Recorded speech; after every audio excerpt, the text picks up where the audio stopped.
Okay, class শুরু হওয়ার আগে I have some ground rules. That is, Aditi is my nickname. You can call me Hasnin also. So, this is my second semester in this university. My background both have done my undergraduation and BBA and MBA both from Dhaka University. And my background was basically, my major was in accounting and information systems. So, etar pore I've worked in BAT, I've worked in Barger, and then I've done my own business. So I got a few years of entrepreneurial experience, and after that I came back to academics again because I have a bit of passion toward teaching. So that's why I'm here. Okay? আচ্ছা, আরেকটা হচ্ছে আপনাদের কষ্ট হচ্ছে না তো গরমে? ওকে, ঠিক আছে, তাহলে আমরা শুরু করি আজকে। হ্যাঁ, সো আমরা আজকে আমাদের first lecture, this is basically introductory, আপনাদের সাথে একটু পরিচিত হলাম, and then our first lecture is AC চলতেছে না, একদম সবগুলো জিরো জিরো করে দাও। সো আজকে first lecture will be on your যে সাবজেক্ট হচ্ছে প্রজেক্ট ম্যানেজমেন্ট, তো আজকে first lecture will be on that. So before we move on, আমাদের আজকের lecture there will be some objectives of this chapter. Why are we studying this chapter? হ্যাঁ, so এখানে যেটা বলতেছে we are going to study why project management is important, why do we need to study this, and what are the challenges that we face যখন আমরা একটা project করতে যাই, যখন একটা প্রজেক্ট ম্যানেজ করতে যাই, and some basic definition and properties of a project, এগুলা কি, এগুলো আমরা জানবো, and then the difference between the project and process, দুইটার মধ্যে ডিফারেন্সটা কি এগুলা, and project lifestyle, project maturity model, এগুলা নিয়ে আমরা ডিসকাস করব। ওকে, আচ্ছা, so let's come to what is project. হ্যাঁ, তো প্রজেক্টের এখানে দেখেন বলতেছে প্রজেক্টের there's two characteristics of it সবসময়, the two characteristics that we always have to remember, that is it is temporary and it is unique. Okay, so temporary কেন বলতেছে এখানে যে a project is a temporary endeavor undertaken to produce a unique product or service. হ্যাঁ, so আমাদের মনে রাখতে হবে a project is done, for example you're going to launch a new product in market. So that can be a project. You're going to launch a new information system or an accounting system in your company. Though it is internal work, but that can be a project too. It is unique or ad hoc. Like ad hoc bolte বুঝাচ্ছে something যেটা আপনি কোনো উদ্দেশ্যে গঠন করা হয়। Ad hoc, ADHOC. Okay, ad hoc means something that you have created when it is needed. হ্যাঁ, need basis এ যখন কোনো কিছু ক্রিয়েট করেন। হ্যাঁ, সো ফর এক্সাম্পল যেটা বললাম, ধরেন you're going to launch a new product in the market, so that can be a project. Maybe you're a mobile company and you're going to come up with a new mobile in the market. So what you do is you create a team and you come up with ideas, you discuss how we are going to do it. That project team is going to decide how we are going to launch this product, what's going to be the design and everything, যা যা details লাগে। হ্যাঁ, so that is a project. It is unique, one of a kind, একটা need basis যখন আপনার create হয়েছে, আমি একটা নতুন কিছু করতে যাচ্ছি, and then you created a project, and কি হচ্ছে, this is temporary, মানে it has a life cycle, it has a beginning, it has an end, it doesn't it is not an ongoing activity. A process, আমরা যেটা আরো পড়বো next স্লাইডে, what is the difference between process and project. Process is an ongoing activity and project is short term, it has a beginning and it has an end.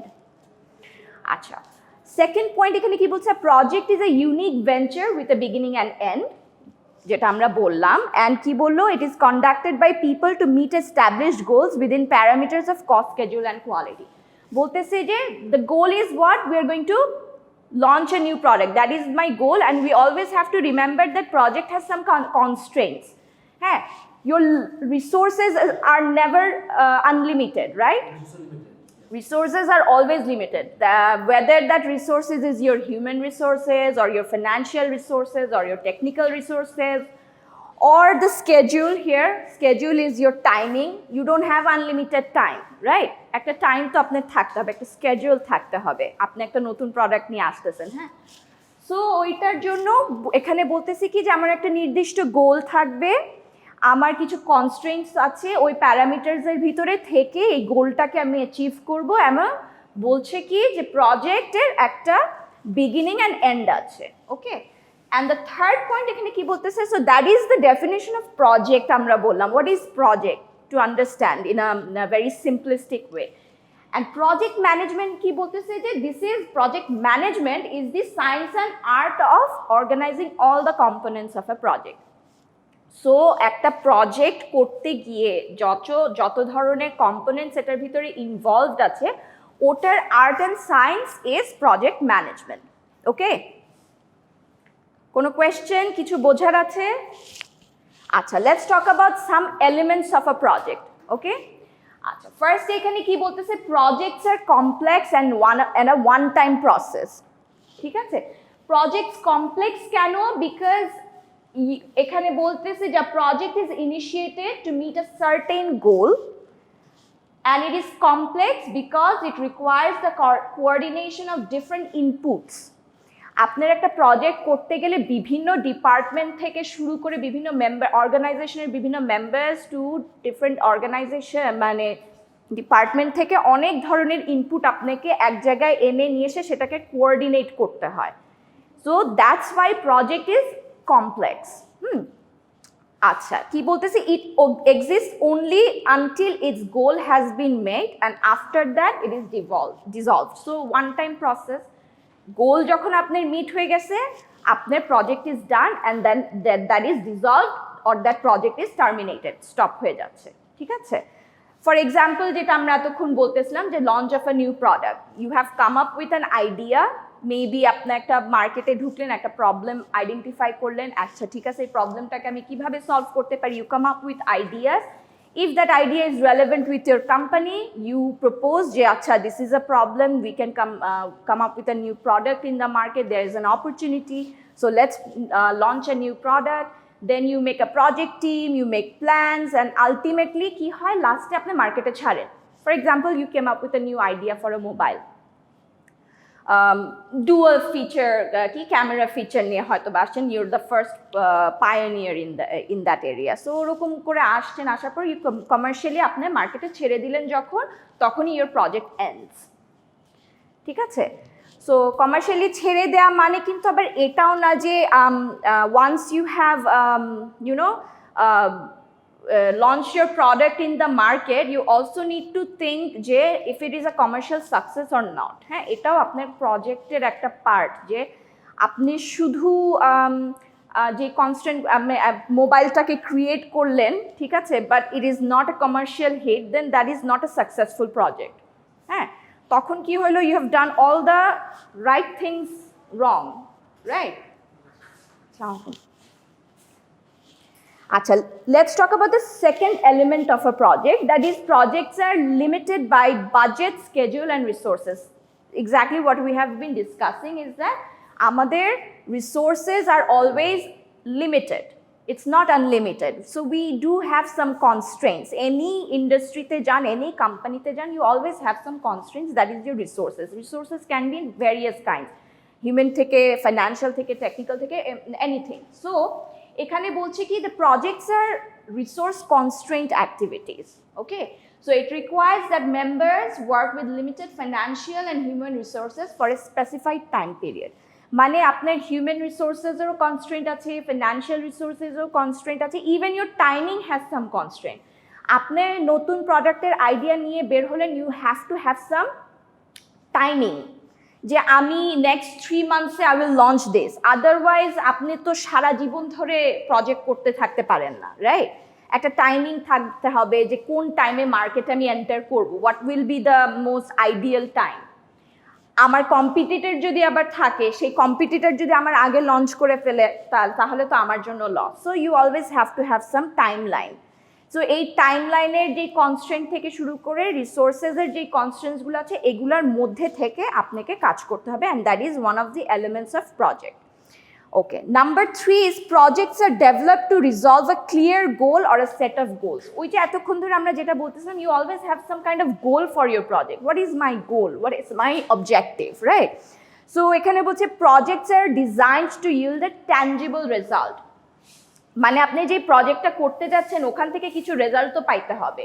Either a new market share হইতে পারে, that might be your goal, like my goal is to acquire that kind of customer আর that market আমি ধরতে চাই, বা নতুন একটা industry আমি তে ঢুকতে যাচ্ছি, ওই মার্কেটটা আমি ধরতে চাই। সো ভ্যারিয়াস গোলস, এটা কোম্পানি টু কোম্পানি ভ্যারি করবে।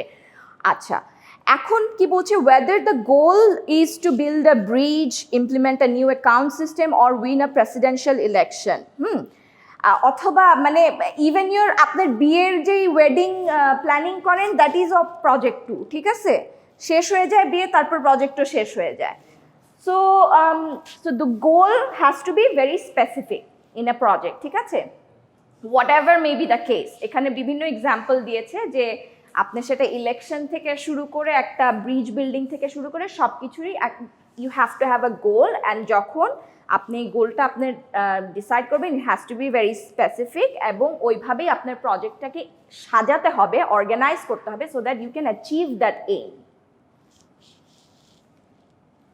আরেকটা কি বলছে, প্রজেক্টস আর কাস্টমার ফোকাস। এই যে এতক্ষণ যেটা বললাম যে শুধু প্রজেক্ট আমি আমার টেকনিক্যাল সব কিছু আমি দেখলাম, কিন্তু আসল জায়গায় যে যদি আমি না কনসিডার করি, সেটা হচ্ছে যে আমি যেই প্রজেক্টটা করতেছি আমার ক্লায়েন্টসরা কি সেটাকে অ্যাকসেপ্ট করবে?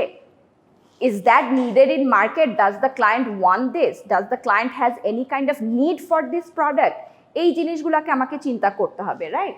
সো এখানে কি বলতেছে, the underline purpose of any project is to satisfy customer need. Okay, so you have to know যে if I am coming up with a new product in the market, whether the customer has a need toward it. If they don't have a need in the market for it, so you don't have any market share for it. আপনি কার কাছে গিয়ে আপনার product sell করবেন? You won't have a client if there is no need for it, right? আচ্ছা, so traditionally what happened is a project was deemed successful if it attained the technical, budgetary and scheduling goals. In মানে traditionally project ম্যানেজমেন্টে চিন্তা করা হতো যে when you have attained the goal that is required for your technical needs and requirements, or your budgetary requirements, or your scheduling goals, when you have met all those things, তখন আগে traditionally ধরা হতো যে আচ্ছা তখন project successful হয়েছে। হ্যাঁ, customer need অ্যাপ্রোচটাকে traditionally ignore করা হতো, but নাওয়াডেজ customer need approach is very important. Okay, so এখানে বলছি কি, nowadays companies have realized that the primary goal of a project is customer satisfaction. Customer satisfaction টা primary goal হইতে হবে, ঠিক আছে? and বলতেছে যখনই আপনি এই জিনিস কাস্টমারের নিডটাকে যখন আপনি নেগলেক্ট করবেন, তখন what we are saying is that the firm runs the risk of doing the wrong things well.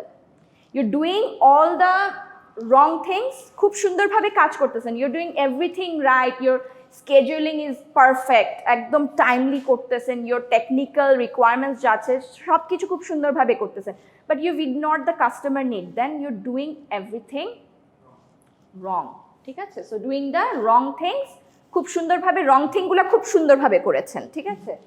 তো তাহলে কি বলতেছে, pursuing projects that may be done efficiently but that ignore customer needs or fail commercially. আপনি যদি এরকম করে থাকেন তাহলে আপনার project will B commercial fail, একটা কমার্শিয়াল ফ্লপ হবে যদি কাস্টমার নিডকে আপনারা ইগনোর করেন। আচ্ছা, let's talk about the characteristics of A project. What are the characteristics?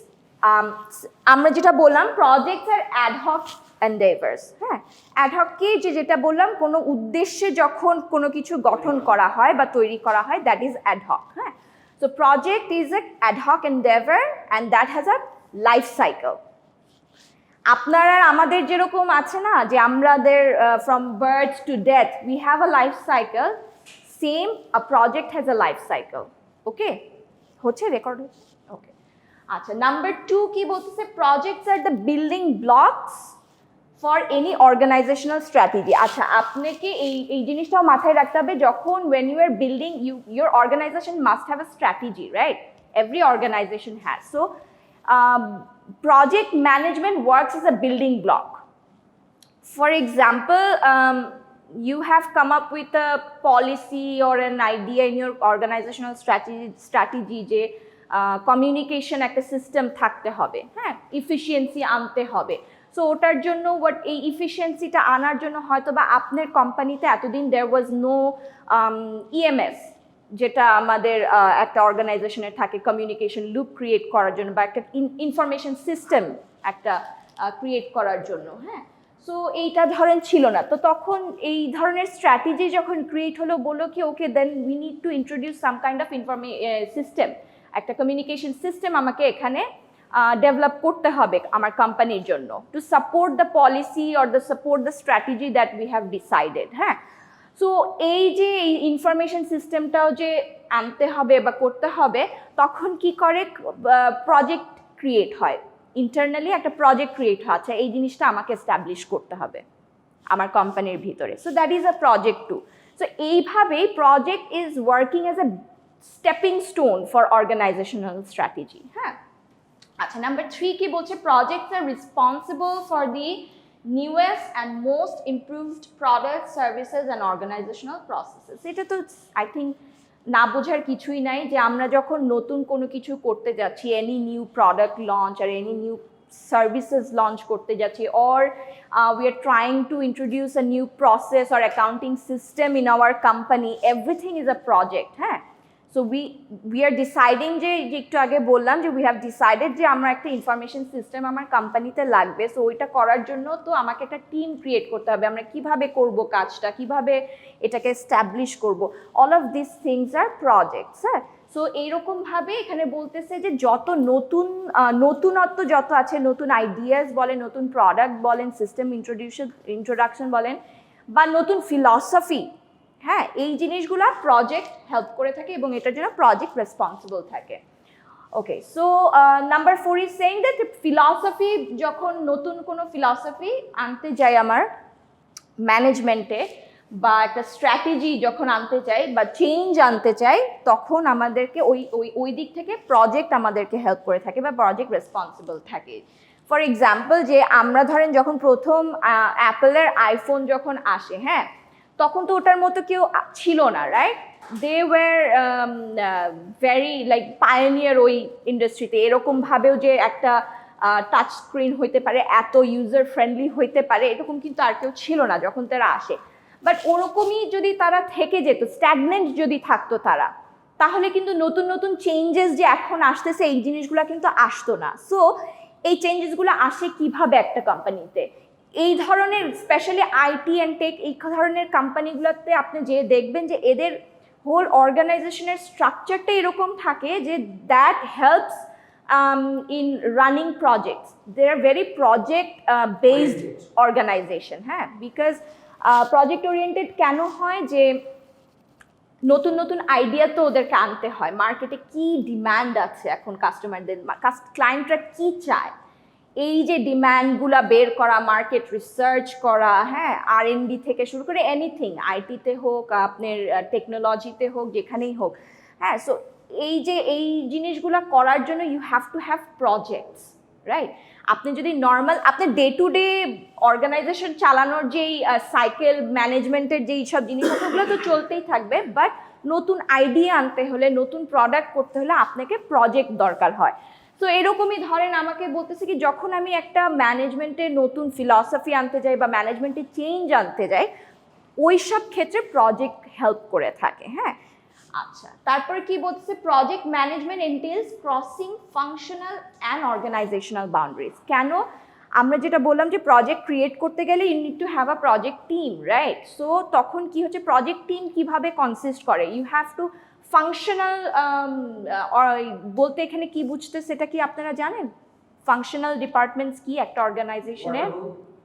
No, cross functional বলতেছে যে, ফাংশনাল বলতে বোঝাচ্ছে আপনার নর্মাল একটা অর্গানাইজেশনাল অর্গানোগ্রাম যখন আপনারা দেখেন, অর্গানোগ্রাম তো বুঝেন, রাইট? যে কিভাবে যাচ্ছে ফ্লো অফ আপনার সিইও থেকে শুরু করে, তারপরে তার আন্ডারে কে, এই যে ফ্লোটা, হ্যাঁ। তো এইখানে আপনি দেখবেন বিভিন্ন ডিপার্টমেন্ট থাকে না, like you have an accounting department, you have an HR department, you have a marketing department, হ্যাঁ। These are functional departments. These are called functional departments. So cross functional বলতে কি বোঝাচ্ছে, whenever you are going to do a project, you need to create a project team, and a project team needs people from all these departments. হ্যাঁ, সবাইকে আসে এখান থেকে, বিভিন্ন department থেকে দে সিলেক্ট সাম পিপল, যে আমার এই প্রজেক্টের জন্য কোন ধরনের মানুষ আমার জন্য হেল্পফুল হবে বা কোন ধরনের মানুষগুলা will be efficient. They select those people, then they create a project team, and that project team according to your requirement may come from engineering department or design department or R&D department or marketing department, anything. That depends on your projected requirement অনুযায়ী. So that is cross functional. কি হচ্ছে এখানে, তাহলে project management করতে গেলে আমাকে cross functional বাউন্ডারিটা cross করতে হচ্ছে, অ্যান্ড অর্গানাইজেশনাল বাউন্ডারিও ক্রস করতে হতে পারে, specially when you are an MNC, when your company is global. হ্যাঁ, আপনার শুধু একটা দেশেই না, অনেকগুলা দেশে আপনার আছে সাবসিডিয়ারি আছে, কোম্পানিজ আছে। সো তখন এরকমও হতে পারে যে একটা প্রজেক্ট করতে গেলে not only you have to cross the functional boundaries, but you also have to cross organizational boundaries, বা কান্ট্রিও ক্রস করতে হতে পারে। যেমন ধরেন হতে পারে যে একটা নতুন একটা প্রোডাক্ট ডেভেলপ করছেন, যে ধরেন অ্যাপল রিবকের সাথে ইয়ে করলো, অ্যালায়েন্স ক্রিয়েট করলো যে I will come up with a new অ্যাপলের কি বলে ওয়াচ। হ্যাঁ, দুইজন মিলে অ্যালায়েন্স হইলো একটা কোম্পানি। সো ওই সময় কিন্তু অর্গানাইজেশনাল বাউন্ডারি কিন্তু ক্রস করতে হয়। হ্যাঁ, সো এরকম বলতে চাচ্ছে যে এটা কোম্পানি টু কোম্পানি, দুইটা ডিফারেন্ট কোম্পানি হতে পারে, বা একটা কোম্পানির যখন অনেকগুলো সাবসিডিয়ারি থাকে তখন এরকম হতে পারে যে আরেকটা সাবসিডিয়ারিতে there is some person who is very sound in that kind of technical issues. So ওই দেশের ওর সাথে আমরা একটা প্রজেক্ট টিম ক্রিয়েট করি। হ্যাঁ, এখন ওইটার ম্যানেজমেন্ট কি হবে না হবে, there are a lot of issues related, ওইটা ডিসাইড করবে আপনার প্রজেক্ট টিম ম্যানেজার। আচ্ছা, নাম্বার 6 বলতেছে কি, the traditional management functions of planning, organising, motivating, directing and control apply to project management. Okay, আচ্ছা, এইভাবে অনেক গরম। ওকে, সো বলছে কি যে whenever you're creating a project, so যখন আপনি প্রজেক্ট টিমও করতে যাচ্ছেন, যখন প্রজেক্টটাকে আপনি শুরু করবেন, হ্যাঁ, সো আপনার যে ট্রেডিশনাল ম্যানেজমেন্ট ফাংশনগুলো আছে, একটা কাজ করতে গেলে তো সেটাকে ম্যানেজ করতে হয়, রাইট? সো ওই ট্রেডিশনাল যে ফাংশনগুলো আছে ওইগুলাও কিন্তু একটা প্রজেক্টে চলতে থাকে। মানে আপনাকে প্রজেক্ট করতে গেলে তো অবশ্যই সেটাকে ম্যানেজ করতে হবে, কন্ট্রোল করতে হবে, আপনার টিমে যারা আছে তাদেরকে মোটিভেট করতে হবে, তাদেরকে একটা প্রপার ডিরেকশন দেখাইতে হবে যে কি ডিরেকশনে তুমি যাবা, কোন ডিরেকশন, কি স্টেপস তোমাকে কি টাস্ক পারফর্ম করতে হবে, কিভাবে করতে হবে, সেগুলোকে ঠিকমতো করা হয়েছে কিনা মনিটর করতে হবে। এই ট্রেডিশনাল সব ফাংশনগুলো প্রজেক্ট ম্যানেজমেন্টে হয়ে থাকে। আচ্ছা, number 7 is the principal outcome of a project are the satisfaction of customer requirements. ঠিক আছে, এটা এর আগেও আমরা আলোচনা করেছিলাম। This is also another characteristics of a project, যে আমরা বলেছিলাম যে আমাদের কাস্টমারের নিডসটাকে সবসময় ইম্পর্টেন্স দিতে হবে, otherwise your project will be a failure, commercially at least it will fail. হ্যাঁ, আচ্ছা, নাম্বার 8 হচ্ছে কি, projects are terminated upon successful completion of performance objectives. আপনার যখন যেই ধরনের পারফরমেন্স আপনি চেয়েছিলেন আপনার প্রোডাক্টের থেকে, যখন ওই অবজেক্টিভগুলো আপনার অ্যাটেইন করে ফেলবেন, তখন your project will be terminated. So these are the 8 characteristics of a project. আচ্ছা, তারপরে আমরা একটু আলোচনা করি যে we have said that there is a difference between project and process. Okay, so প্রসেসটাকে আমরা কি বলেছিলাম, যে process is a day to day activity. Okay, something that goes, মানে একটা অনগোয়িং সাইকেলে যেটা চলতে থাকে, অনগোয়িং অ্যাক্টিভিটি যেটা হয় এভরিডে, যেই কাজটা আপনারা করে থাকেন। যেমন এখানে একটা এক্সাম্পল বলেছে কি, a retail clothing establishment buys, stocks and sells clothes in a continuous cycle. So এই যে এভরিডে যে সে বাই করছে, স্টক করতেছে, আবার সেল করতেছে, এটা কিন্তু সে প্রত্যেকদিন করতেছে। It's nothing unique, it's nothing temporary, it's going on like everyday. So এটাকে কি বলতেছি, প্রসেস, ঠিক আছে। আচ্ছা, the nature of this operation focuses on process orientation. আচ্ছা, process is needed for performing work. আচ্ছা, এটা আরেকটা বলতেছি কি প্রসেস কেন নিডেড, যেই কাজটা আপনি এভরিডে করতেছেন অবভিয়াসলি ওইখানে আপনি তখন একটা এফিসিয়েন্সি ক্রিয়েট হয়ে যায়। আপনি এই যেই কাজ আপনি যদি এভরিডে একটা ধরেন যারা গান করেন, যারা এভরিডে প্র্যাকটিস করেন, সো তখন কি স্কিল ডেভেলপ হয়, রাইট? So এরকমই whenever you're doing some kind of activity that is going on every day, you're developing some kind of skill or you're developing your efficiency. So that's why process is needed. Acha. Whereas projects are temporary activities that violate the idea of repetition. আচ্ছা, এখানে কি ডিফারেন্সটা কি বললো, যে প্রসেসটা আমার daily activity, it is needed to enhance your efficiency, whereas project কি বলতেছে, দিস ইজ টেম্পোরারি, এটার অ্যাক্টিভিটিজ আর টেম্পোরারি এবং it does not validate the idea of repetition, it violates the idea of repetition, there is no repetition to it, হ্যাঁ, and process is something that your repeating every day.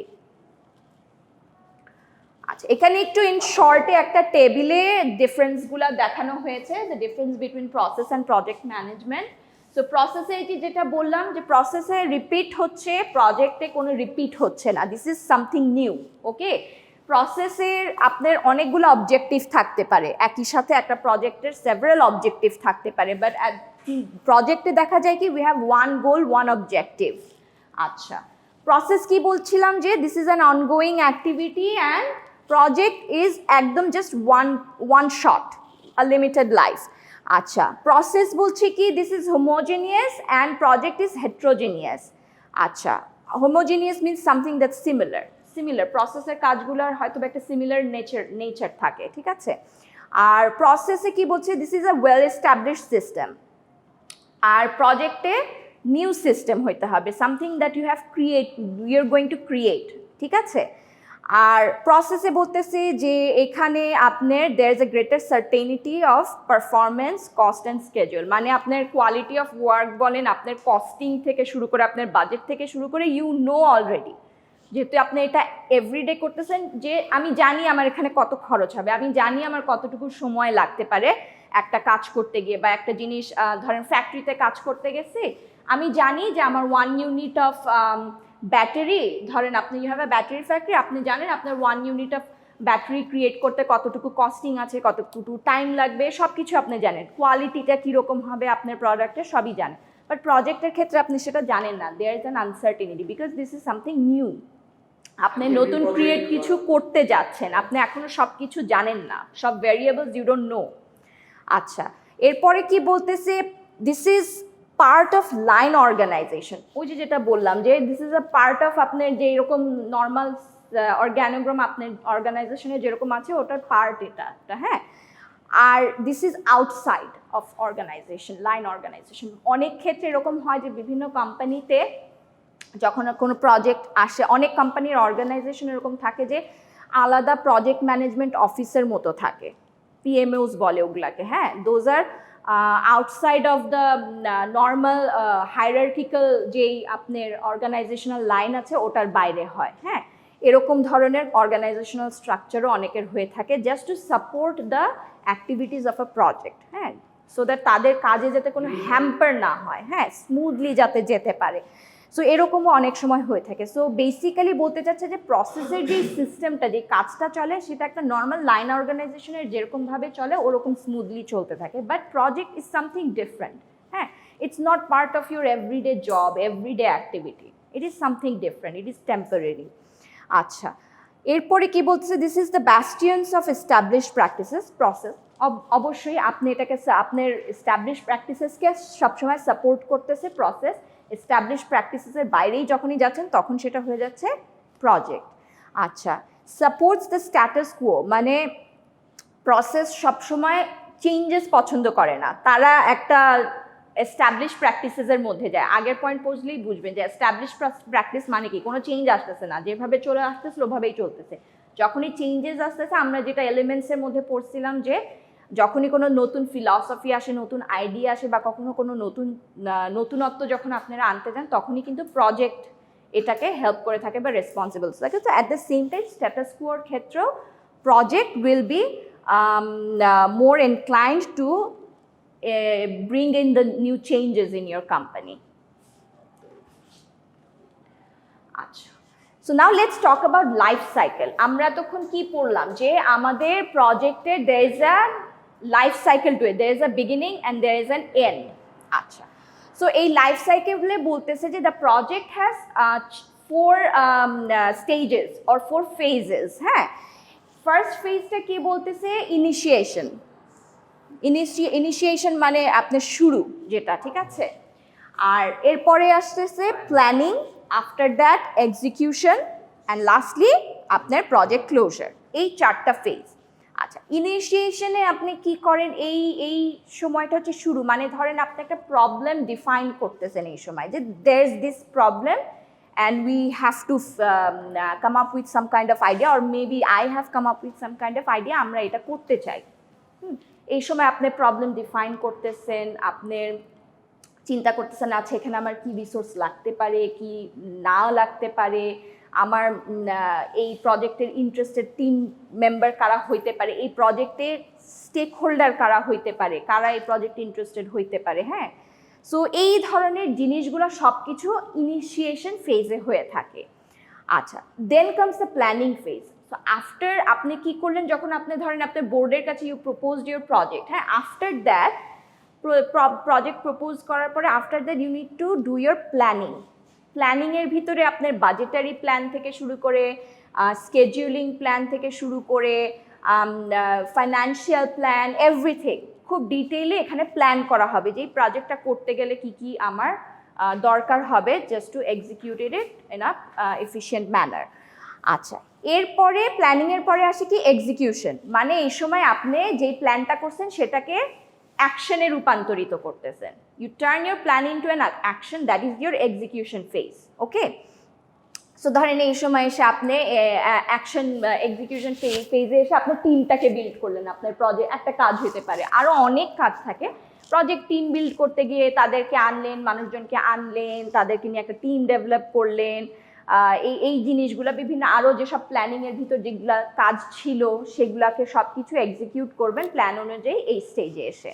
আচ্ছা, project closure হচ্ছে এই স্টেজে আপনি সব কিছু review করবেন, review করে কোয়ালিটি সব কিছু যদি ঠিকমতো হয়ে থাকে প্রজেক্টটাকে ক্লোজ করে দিবেন, টার্মিনেট করে দিবেন।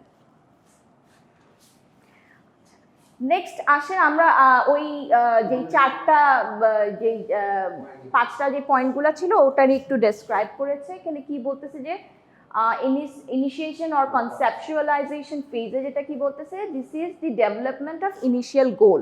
এই ফেজে initial goal, the scope of the work is determined, মানে আপনার পুরা প্রজেক্টের স্কোপটা কি হবে এখানে ডিটারমাইন করছেন।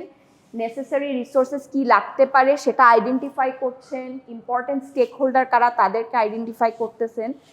নেক্সট কি বলছিল, প্ল্যানিং। এখানে একদম সব কিছু সব স্পেসিফিকেশন খুব ডিটেল ভালোভাবে আমরা করি, সেটা স্কেডিউল হইতে পারে, ইন্ডিভিজুয়াল টাস্ক হইতে পারে, আদার প্ল্যানস যেমন বাজেট হইতে পারে। এক্সিকিউশন হচ্ছে অ্যাকচুয়াল ওয়ার্ক, এখানে আমি সব কাজগুলো করতেছি, ঠিক আছে। টার্মিনেশন হচ্ছে যখন আমি প্রজেক্টটা কমপ্লিট করে ক্লায়েন্টের কাছে ট্রান্সফার করে দিয়েছি, ঠিক আছে। এই সময় হচ্ছে টার্মিনেশন হয়ে যায়। এবং এরপরে বলতে কি it's resources reassign. Resources reassign বলতে বোঝাচ্ছে ধরেন হিউম্যান রিসোর্সেসকে রিঅ্যাসাইন করলেন, যাদেরকে আপনি বিভিন্ন ডিপার্টমেন্ট থেকে আনছিলেন তাদেরকে সেখানে পাঠিয়ে দিলেন, বিকজ প্রজেক্ট ইজ ডান। আর প্রজেক্ট ফর্মালি ক্লোজ আউট করে দিবেন, ফর্মালি সেটাকে টার্মিনেট করে দিলেন। আচ্ছা, এখানে জাস্ট একটা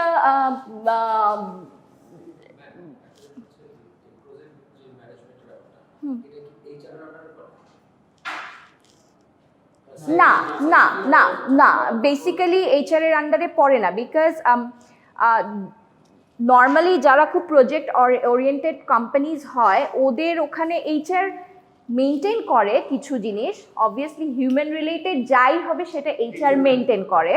হ্যাঁ, বাট বিভিন্ন কোম্পানির কিছু পলিসিস থাকে, যারা প্রজেক্ট ওরিয়েন্টেড কোম্পানি হয় ওদের পলিসি থাকে যে প্রজেক্টের যেই ধরেন আলাদা যদি কোনো ক্রিয়েট করা হয় ওদের হয়তো বা কিছু অথরিটি দেয়া থাকে যে তুমি অথরিটি থাকবে, একটা টিমকে তুমি সিলেক্ট করার তোমার কিছু অথরিটি থাকবে। হ্যাঁ, নর্মালি টিম সিলেকশনে নর্মালি হয় কি, যেটা যে ধরেন আপনি বিভিন্ন ডিপার্টমেন্ট থেকে ধরেন নিচ্ছেন। হ্যাঁ, তো প্রত্যেক ডিপার্টমেন্টের তো একটা হেড থাকে, রাইট?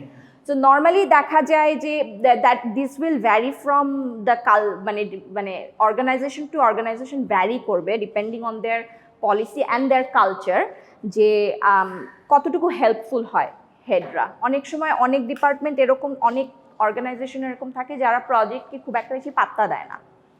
আবার কিছু কিছু অর্গানাইজেশন থাকে যারা প্রজেক্টকে অনেক বেশি ইম্পর্টেন্স দেয়।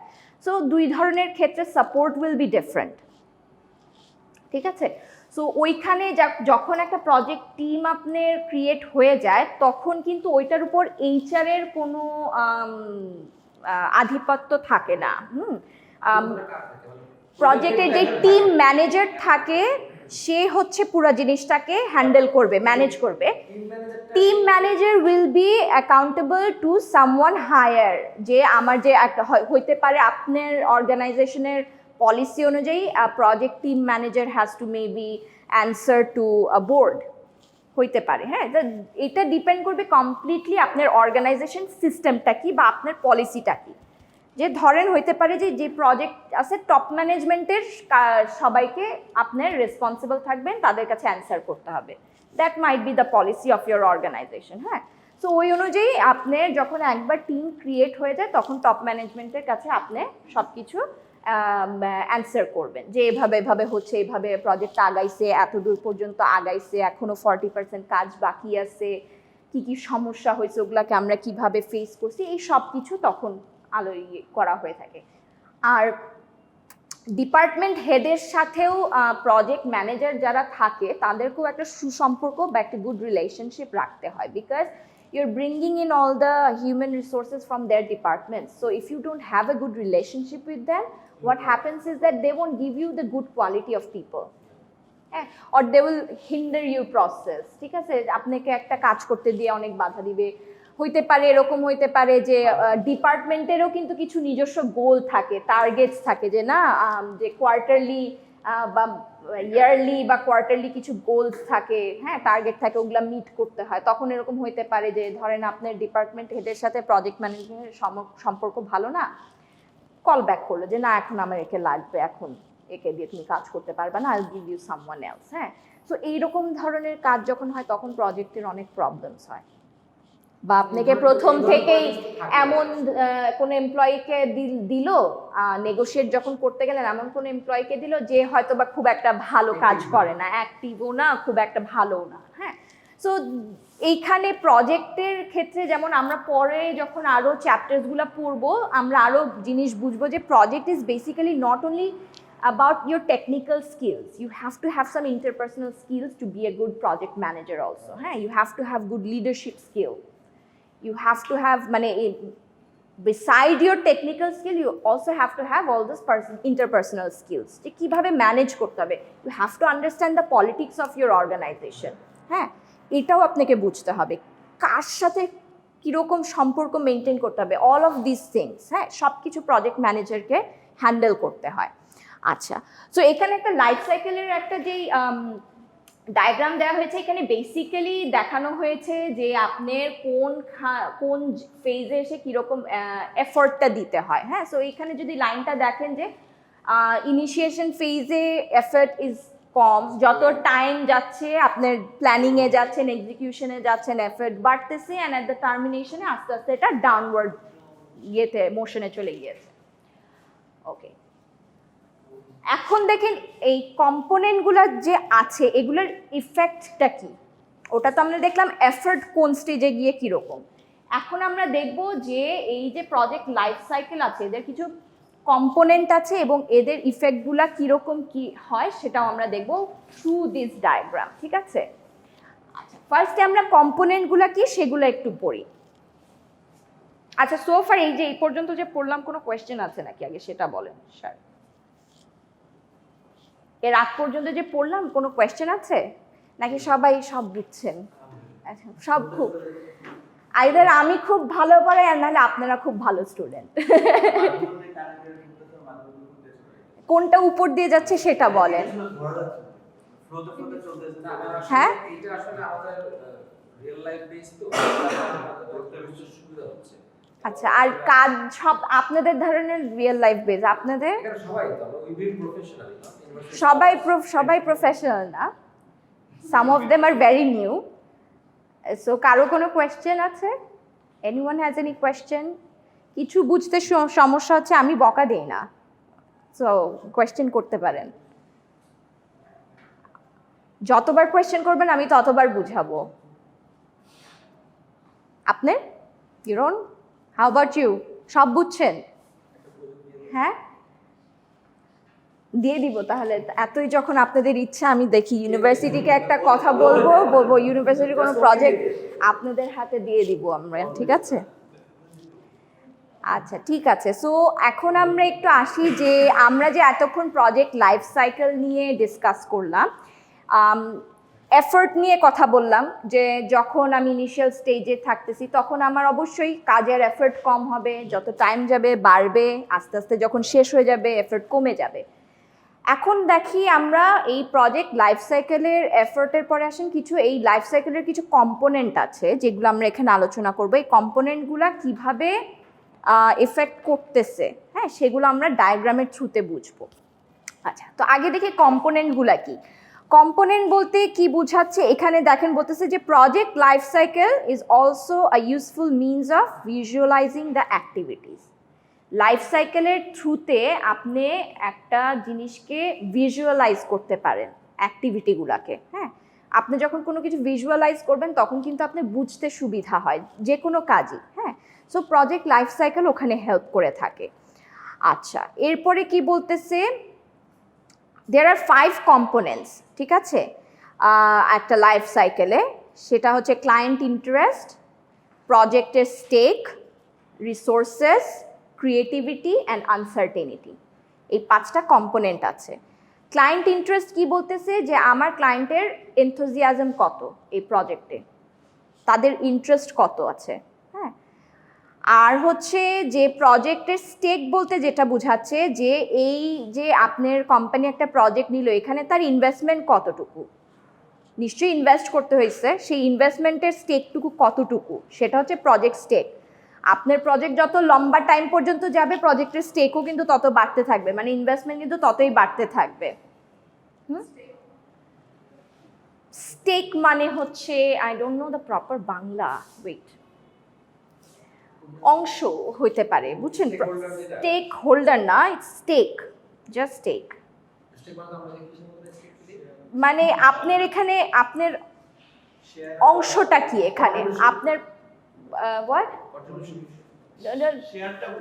like what is your share, what is your stake in it, what is your part in it? হ্যাঁ, অনেক কিছু অনেকভাবেই আপনি বলতে পারেন। হ্যাঁ, তো আপনি এখানে যেটা বলতেছে কর্পোরেশনের জন্য স্টেক বলতে বোঝাচ্ছে যে কর্পোরেশনের ইনভেস্টমেন্ট কি এখানে, so that is your stake. আপনি যখন একটা কোনো কিছুতে কিছু ইনভেস্ট করতেছেন, সেটা কোনো কাজ হোক, সেটা কোনো প্রসেস হোক, কোনো যে কোনো চিন্তাভাবনা হোক, যেখানে যখন কোনো কিছু ইনভেস্ট করতেছেন, ওয়েদার মনিটারি হইতে পারে বা আপনার ইন্টেলেকচুয়াল হইতে পারে, হ্যাঁ, that part is your stake, ঠিক আছে? সো সেটা কর্পোরেশনের ক্ষেত্রে বলতেছি ইনভেস্টমেন্ট, পার্সোনাল হইলে হইতে পারে আপনার ইন্টেলেকচুয়াল স্টেক হইতে পারে, আপনি আপনার বুদ্ধিমত্তা খাটায় একটা কাজ করতেছেন, সেখানে অবশ্যই আপনি কিছু ইন্টেলেকচুয়াল ক্যাপাবিলিটিস ইউজ করছেন, না, সময় দিচ্ছেন, ইনভেস্ট করছেন আপনার intellectual capability, so that is your stake, যদি আর কি এক্সপ্লেন করি ইন প্রপার ইয়েতে।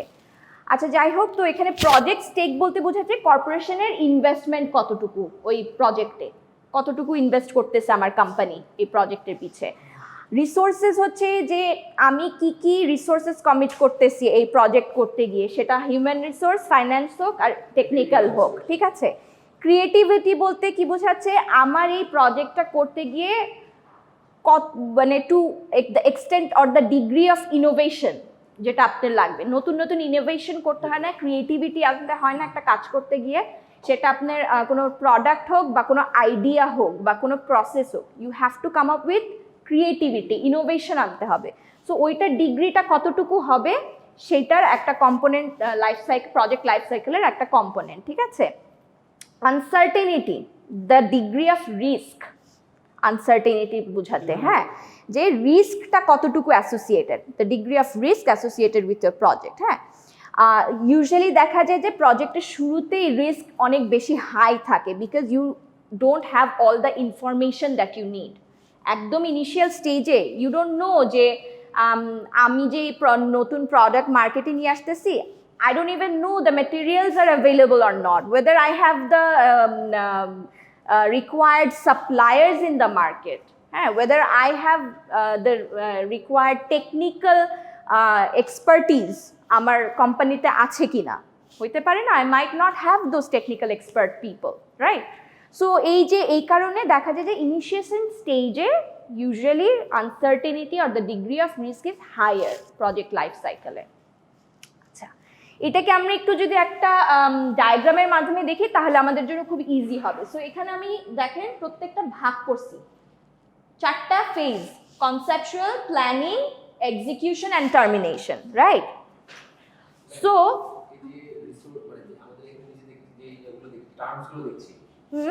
সাইডের যে টার্মসগুলো দেখছি, এই যে ভিতরের যে লাইনগুলো দেখছি, এই লাইনগুলো কি ম্যাম মানে অটোমেটিক্যালি জেনারেট হয়েছে নাকি এটা জাস্ট কোন একটা purpose? This is just an hypothetical example, ঠিক আছে। এখানে আপনি বুঝতে পারবেন যে এখানে কোনো ডাটা দিয়ে এখানে কোনো কিছু করা হয় না, this is just an hypothetical example যে কীরকম ট্রেন্ডটা কীরকম ইন জেনারেল, ঠিক আছে। This is like a trend অ্যানালিসিসের মতো আপনি ধরতে পারেন। তো এখানে 4টা যে ফেজ আছে সেই ফেজটাকে ভাগ করেছে। এই লাইনটা দিয়ে বোঝাচ্ছে টাইম, অবভিয়াসলি কনসেপচুয়াল থেকে যখন এক্সিকিউশনে যাবেন টাইম বাড়তেছে, so this is also a time. এইখানে লম্বা যেটা দেখতেছেন অ্যাক্সিসে, that is the intensity level, মানে কতটুকু কাজের ইন্টেন্সিটি কোথায় কতটুকু হবে, ঠিক আছে।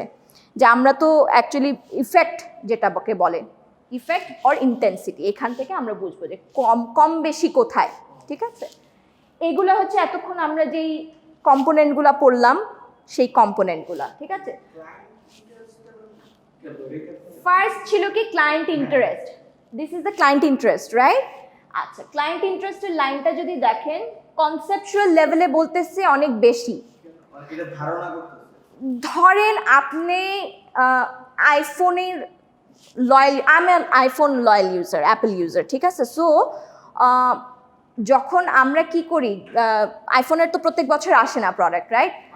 আমরা কিন্তু ওয়েট করতে থাকি নেক্সট প্রোডাক্ট কি হবে, আই এম অলওয়েজ সার্চিং নতুন কি ফিচার আসবে, নতুন প্রোডাক্ট কবে লঞ্চ হবে। So my interest is very high, right? মার্কেটে যখন আমরা শুনি যে এরকম একটা প্রোডাক্ট আসতে যাচ্ছে এই ইয়ারের শেষের মধ্যে, বাট এখানে যদি এরকম থাকে যে some people are very you know, যারা ফটোগ্রাফি করে পছন্দ করে, হ্যাঁ, বা যার যেরকম ইন্টারেস্ট থাকে, যে আপনারা কি করেন, ওয়েট করেন ওই প্রোডাক্টটা, আচ্ছা এই ওরা না এরকম নতুন একটা প্রোডাক্ট নিয়ে এরকম আসবে।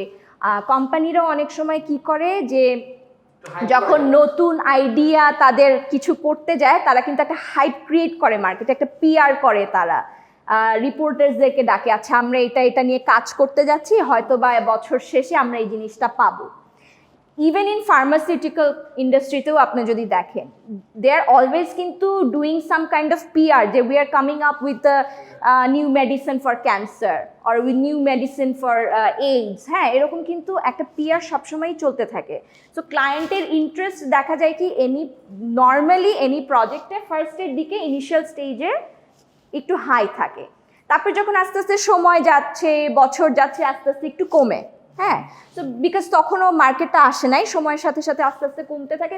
তারপর যখন লঞ্চিংয়ের টাইম আসে তখন কিন্তু কী করে কোম্পানিরা, কিন্তু আবারও একটা পিআর করে, মার্কেটিং করে, অ্যান্ড তখনও আস্তে আস্তে আবার আমার ইন্টারেস্টটা হাই হবে, ঠিক আছে। আবার বছর শেষে নভেম্বর ডিসেম্বরের দিকে আমারও ইন্টারেস্ট হাই হয়ে যায়, হ্যাঁ, যখন নতুন ফোনটা আসবে। সো দ্যাটস ওয়াই ক্লায়েন্ট ইন্টারেস্টের ট্রেন্ডটা এরকম, ঠিক আছে। আচ্ছা, নেক্সট কি ছিল আমাদের প্রজেক্ট স্টেক, যেটা হচ্ছে ইনভেস্টমেন্টটা কতটুকু আপনার কোম্পানি।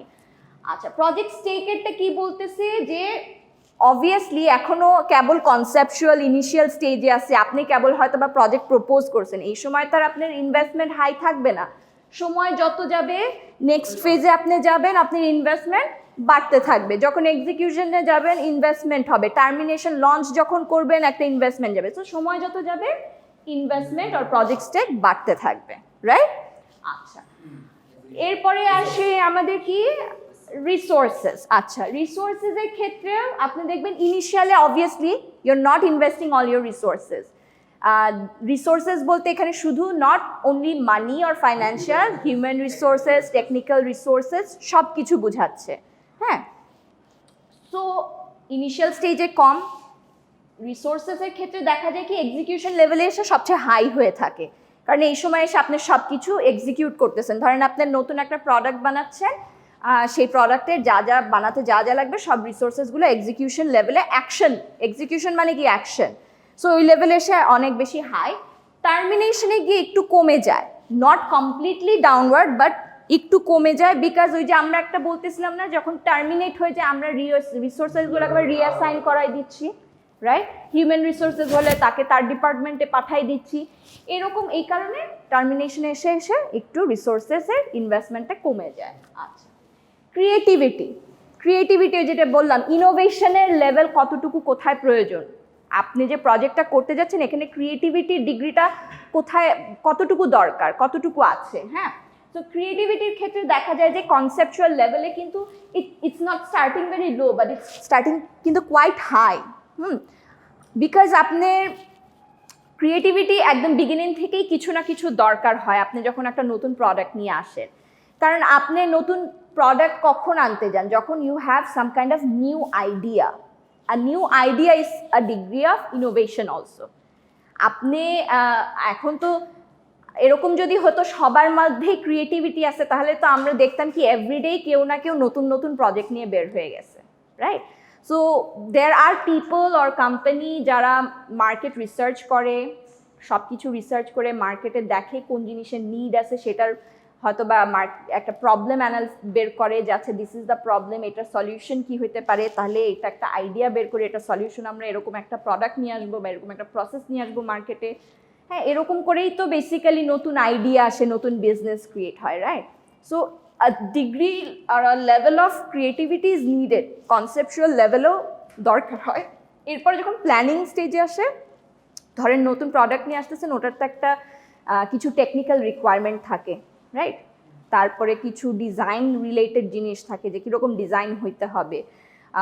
ধরেন আপনি একটা গাড়ির নতুন টায়ারই ক্রিয়েট করতেছেন, সো ওই টায়ারের পিছনেও কিন্তু অনেক ডিজাইন দরকার হয়, যে গ্রিপ কতটুকু শক্ত হবে, এটার পুরুত্বটা কত হবে যে যাতে স্লিপ না করে। হ্যাঁ, এরকম অনেক কিছু টেকনিক্যালও রিকোয়ারমেন্ট থাকে। হ্যাঁ, তো এই জিনিসগুলোর কারণে প্ল্যানিং স্টেজে গিয়ে যখন আপনি ডিজাইন টিমরা যখন সবাই একসাথে হয় তখন এখানে আরেকটু বেড়ে যায়, এক্সিকিউশনে আরও বেড়ে যাচ্ছে। বিকজ এখানে এসে আপনার হতে পারে যে যখন প্ল্যান অনুযায়ী আপনি এক্সিকিউট করতে যাচ্ছেন, হয়তো বা কাজ করতে করতে কিছু স্পেসিফিকেশন চেঞ্জ হইতে পারে, রিকোয়ারমেন্টের ক্লায়েন্ট ইন্টারেস্ট অনুযায়ী স্পেসিফিকেশন চেঞ্জ হইতে পারে, বা বিভিন্ন কারণে নতুন কোনো টেকনোলজি মার্কেটে আসছে হঠাৎ করে, সো ওটার সাথে আপনাকে কোপ আপ করে হয়তো বা কিছু চেঞ্জ আনতে হতে পারে। তো এই কারণে এক্সিকিউশন লেভেল পর্যন্ত যখন যাচ্ছেন তখন একটু বেড়ে গেছে ফ্রম ইনিশিয়াল, বাট টার্মিনেশনের দিকে গিয়ে কিন্তু আপনারা নতুন ক্রিয়েটিভিটি ঢুকানোর কোনো চান্স নাই, because you have already implemented everything. এখন আপনার প্রোডাক্ট আপনি মার্কেটে ছাড়বেন, এখন যদি আপনি নতুন আইডিয়া আর নতুন স্পেসিফিকেশন নিয়ে আসেন তাহলে কিন্তু হবে না। So that's why it is in a downward motion termination ফেজে এসে। আচ্ছা, লাস্টলি কি ছিল component? Uncertainty, that is the degree of risk আপনার প্রজেক্টের সাথে কতটুকু রিলেটেড। সো আমরা যেটা বলেছিলাম যে সবসময় একটা প্রজেক্টের ইনিশিয়াল স্টেজে degree of risk is very high, because you don't have all the information, you don't know all the variables, or you don't know এইখানে এসে আপনাকে কী কী চ্যালেঞ্জেস ফেস হইতে পারে, কী কী জিনিস অ্যাভেলেবল আছে, কী কী জিনিস অ্যাভেলেবল নাই। হ্যাঁ, এই জিনিস কোনো কিছুই আপনি এখনও পুরোপুরি জানেন না, you don't have the complete information, that's why the risk is high in the initial stage. যত টাইম যাচ্ছে, with time and in each phase it is going downward, because আস্তে আস্তে you're getting all the information, you know what you're doing and you know what you need and you know what are the challenges or risks involved in your project, হ্যাঁ। So তখন আস্তে আস্তে এটা চলে যায়, ডাউনওয়ার্ডে চলে যায়, টার্মিনেশনে এসে দেখে কিছু তো রিস্ক থাকেই টার্মিনেশনে এসেও, কারণ your going in the market. So তখন হচ্ছে ক্লায়েন্ট আপনাকে কতটুকু অ্যাকসেপ্ট করতেছে, কিছু মার্কেট রিলেটেড রিস্ক তখন থেকে যায়। এটা তো সাকসেসফুল প্রজেক্টের বেলায় এই ফ্লো চার্টটা বানানো হচ্ছে, মানে যদি আনসাকসেসফুল হয় তখন তো আমার সকল কিছু লাস্টের দিকে আটকে থাকবে না, যেমন যদি তখন রিস্ক আরো বেশি থাকবে। সাকসেসফুল, এখন কথা হচ্ছে যে সাকসেসফুল প্রজেক্ট বলতে আপনি কি বুঝতেছেন? মানে আমি যে গোলে যাই, হ্যাঁ, it's a very good question. হ্যাঁ, যে সাকসেসফুল প্রজেক্টের ক্ষেত্রে এটা কি না, হ্যাঁ সাকসেসফুল প্রজেক্টের ক্ষেত্রে বলতে পারেন, কিন্তু এখন আপনাকে বুঝতে হবে, আমরা নেক্সট ইয়েতেই পড়বো what does project success mean, answer to your question, ঠিক আছে? যে প্রজেক্ট সাকসেস বলতে কি বুঝাচ্ছে আমরা যেটা পড়েছিলাম কি, যে ট্রেডিশনাল রিকোয়ারমেন্টসগুলো ছিল, যে আপনার টেকনিক্যাল, বাজেট, আপনার quality of product, you have fulfilled all the requirements that are needed in these 3 criteria, but there is also another component যেটা আমরা পড়েছিলাম কি, that is your client-এর acceptance, মার্কেটে আপনার প্রোডাক্ট কতটুকু খাবে, সেইটাকে আপনার ক্লায়েন্ট অ্যাকসেপ্টেন্সকেও আপনার একটা কম্পোনেন্ট হিসেবে এখানে থাকবে। when you are একটা ভেন ডায়াগ্রামের থ্রুতে যখন দেখবেন অল অফ দিস যখন ইন্টিগ্রেট করতেছে, তখন you have a successful project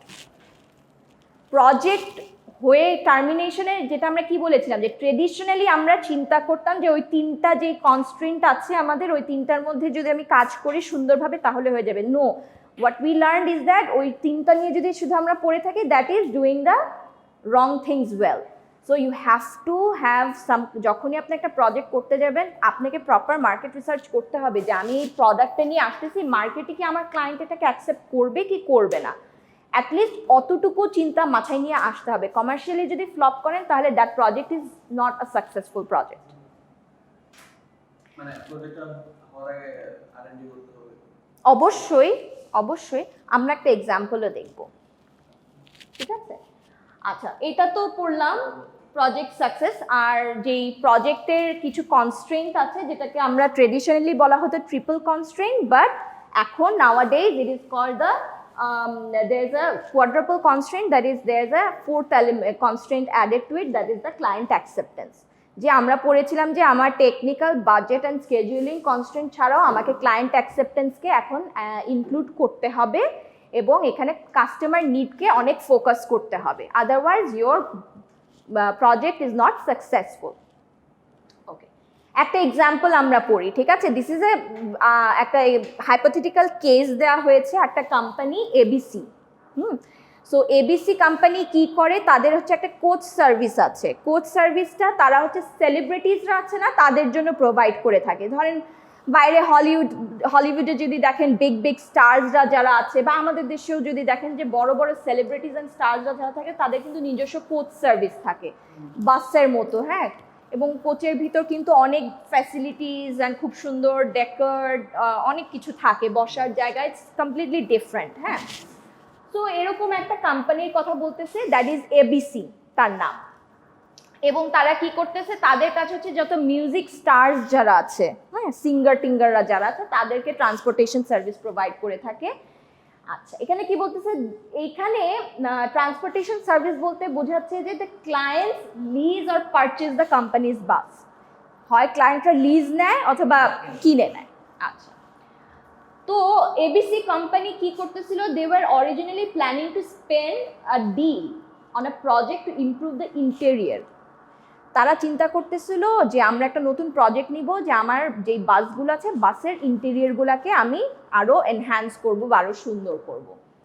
আচ্ছা, because why, because they believe that with these upgrades customers would be willing to pay more or to lease their buses, they would want to lease their buses more.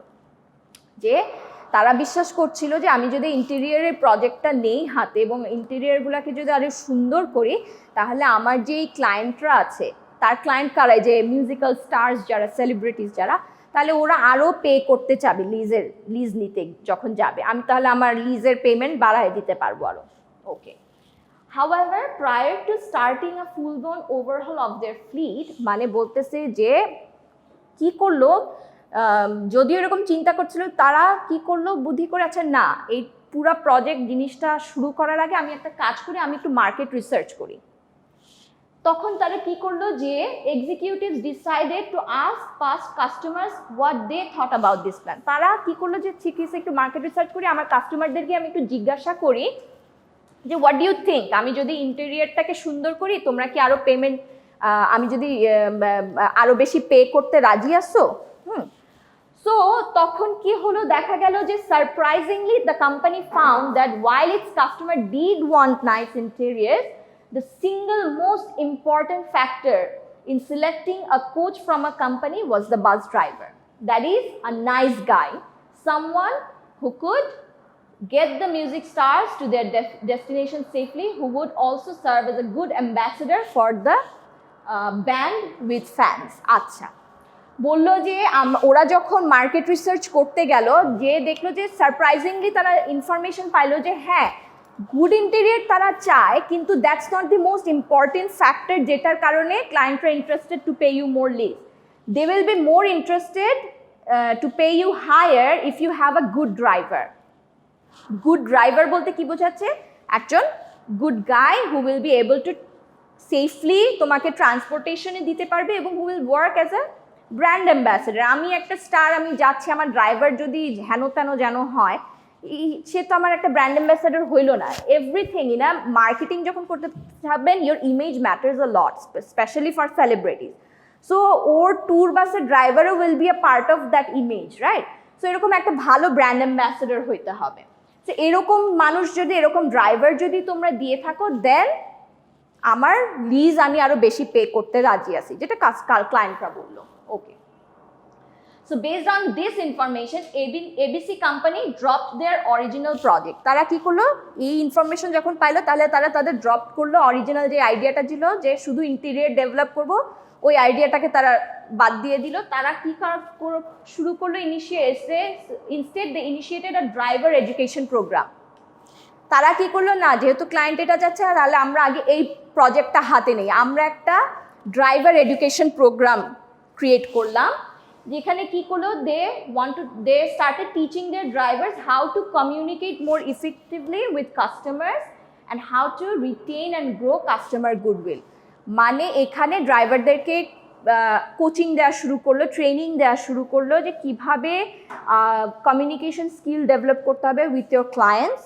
যে আমার যে music স্টার্সরা আছে, এরা আমার clients ধরেন, তো এদের সাথে আমি কিভাবে কমিউনিকেট করবো, কিভাবে নিজেকে কন্ডাক্ট করব, এবং কিভাবে আমার নিজের মানে গুডউইলটা ক্রিয়েট করব, that will increase the goodwill of the company as well, right? So এইভাবে করে ট্রেনিং দেওয়া শুরু করলো, ট্রেনিং অ্যান্ড ডেভেলপমেন্ট। আর এই এডুকেশন যে প্রোগ্রামটা নিল, that will be considered as a new project for the company. আচ্ছা, the company also started compensating drivers according to how well they serve the customer, এবং সেই অনুযায়ী ড্রাইভারদেরকে কম্পেনসেশনও রিমিউনারেশনও দেওয়া শুরু করলো, পেমেন্ট দেওয়া শুরু করলো, যে যত ভালো কমিউনিকেশন করতে পারবে, যত ইফেক্টিভলি করতে পারবে, যত ভালো সার্ভিস দিতে পারবে, তার কম্পেনসেশন ওরকম হবে। আচ্ছা, তারপরে কি, and how well they cultivated long term relationship. এটাও ইম্পর্টেন্ট, যে তুমি একটা সার্ভিস দিলা একজন ক্লায়েন্টকে, বাট তুমি যদি খুব ভালো হয়ে থাকো একটা ড্রাইভার, বিকজ ট্যুরে যখন যায় মিউজিক্যাল স্টার্সরা, তখন কি হয়, অনেক টাইমের জন্যই কিন্তু যায়, রাইট? 6 মাসের ট্যুরে যায়, 5 মাসের ট্যুরে যায়, বা 3 মাসের ট্যুরে যায়, একটা লং টাইম ধরে কিন্তু তখন একটা রিলেশনশিপ ক্রিয়েট হয়। এই রিলেশনশিপটা যত ভালো ক্রিয়েট হবে, একটা লং টার্ম যদি রিলেশনশিপ ক্রিয়েট করতে পারে, তাহলে সেটা তো আমার ব্যবসার জন্য ভালো, রাইট? তাহলে ওই স্টাররা হয়তো বা ফিউচারে আরেকটা যখন ট্যুরে যাবে, আমাকে খুঁজবে বা ওই ড্রাইভারকেই খুঁজবে, আমি তোমার কাছ থেকে রেন্ট নিব, বাট ওকে পাঠিয়ে দিও। হ্যাঁ, এই যে একটা রিলেশনশিপ ক্রিয়েট হওয়া, এগুলোর উপর বেস করে ট্রেনিং দেওয়া শুরু করলো, এবং এগুলোর উপর বেস করে পারফরমেন্স বেস কম্পেনসেশন দেওয়া শুরু করলো। আচ্ছা, once the company did that, it moved from fourth in the marketplace to first. সে তখন এই প্রোগ্রামটা যখন সে করলো, তখন তার পজিশন মার্কেটপ্লেসে 4 নাম্বার থেকে 1 নম্বরে চলে গেল, অ্যান্ড ইট গ্রিউ ফ্রম 28 to 56 কেজেস, এবং তার কোচের যেই নাম্বার অফ কোচেস তার যে ছিল, সেটাও বেড়ে গেল। সো এটা একটা just example of a successful project, ঠিক আছে? ওকে, এখন আসেন আমরা একটু আলোচনা করি একটা প্রজেক্টের ডাইমেনশন নিয়ে। কিছু বলবেন? কি ক্লাস? আর এই তো 10 মিনিটসের মতো মনে হয়। আচ্ছা, এখন যে টপিকগুলো আছে দিজ আর জাস্ট মানে বেসিক টপিক, একটা শেষ করে আমরা আজকে চ্যাপ্টারটা শেষ করে দিই, ঠিক আছে? হ্যাঁ, বেশি হয়ে যাচ্ছে, উপর দিয়ে যাচ্ছে। আচ্ছা, তাহলে আমরা একটু আলোচনা করি আপনারা এই পর্যন্ত কি বুঝছেন, ঠিক আছে? নতুন টপিক না করি, যেটা বুঝছেন কিনা সেটা নিয়ে আলোচনা করি। হ্যাঁ, কোনো কোয়েশ্চেন আছে কিনা, কিছু বোঝার আছে কিনা? আপনারা কোয়েশ্চেন করছিলেন যে সাকসেসফুল প্রজেক্টের ব্যাপারে, এখন বুঝতে পারছেন?